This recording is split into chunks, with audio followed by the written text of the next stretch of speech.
This happened in a little farm out in a rural area here. After 2 normally hearing sighted children, this farm family gave birth to a little boy who was born blind, totally blind.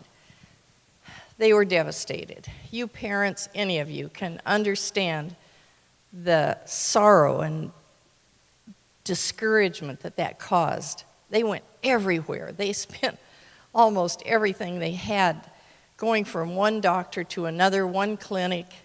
They all said, "We're very sorry, but this kind of blindness is a permanent blindness." Well, they committed it to God, and they started raising the little happy boy, cute as everything. Everybody loved him. They made him as independent as possible. They put one kind of rope from their back door to the hen house, then another kind of rope to the barn, another one to the playpen so that he would know and have some independence getting around the farm. He grew into a lovely, robust 5-year-old, and then a tall surgeon came to that little rural school. He was doing a research project on preventing blindness in school children. But the neighbors said, "Listen, take Jimmy in to see him. I mean, it's been 5 years. Maybe they've discovered something." Well, the parents were reluctant. I mean, they had tried so many things. They were reluctant to do it, but they finally were persuaded to take Jimmy to the school and tell the doctor about his condition. The doctor was so kind. He put the drops in Jimmy's eyes to dilate the pupils and took him into the little darkened room that they had prepared. And they seemed like they in there a long time. Parents were pacing outside, sweaty palms, and just wondering if they dared have any hope. And when the doctor came leading Jimmy out by the hand, he said, "This is a rare kind of blindness, but there are 2 or 3 surgeons in the United States that do surgery on this kind of blindness. I've done it several times with success. If you would bring Jimmy to the clinic at Mayo, I will waive my fee and I'll be happy to do that surgery." Their hearts just about stopped. But they were discouraged because you probably know the custom. You have to get up to Minneapolis and you have to have a room in a motel or guest house near and pay for that, and then put the patient into Mayo. The neighbors said, "Listen, you're going to take him." They had bake sales, car washes, rummage sales, everything they could think of to raise money, and they raised enough money for the train fare up there and for the room when they got there. Well, Jimmy had a Linus blanket.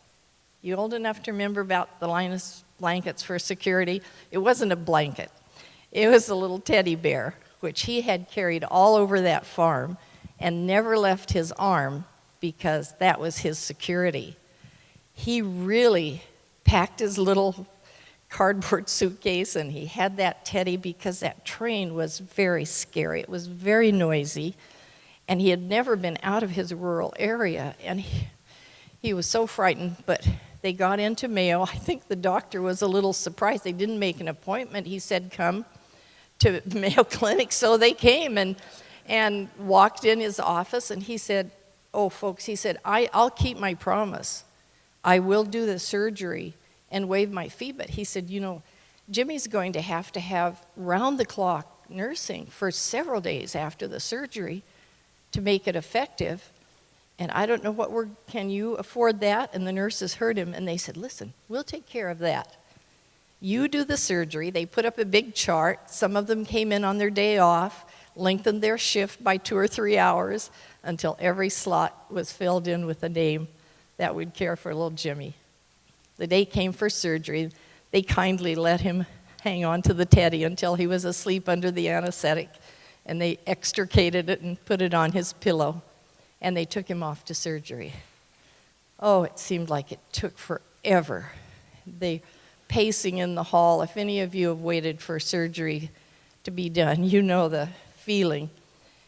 And they brought Jimmy out, and of course he had braces on his arms so that he wouldn't touch the bandages because they couldn't be touched for a while. But he did find that teddy and hang on to it for those next days. The nurses were so kind. They played with him. They took him out to the sandbox. They let him play in the dirt. He loved dirt. And went up and down the halls of that hospital. Everybody loved him.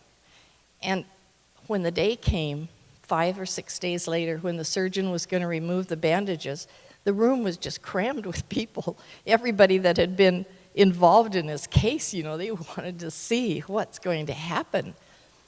They were tiptoe, finally darkened the room.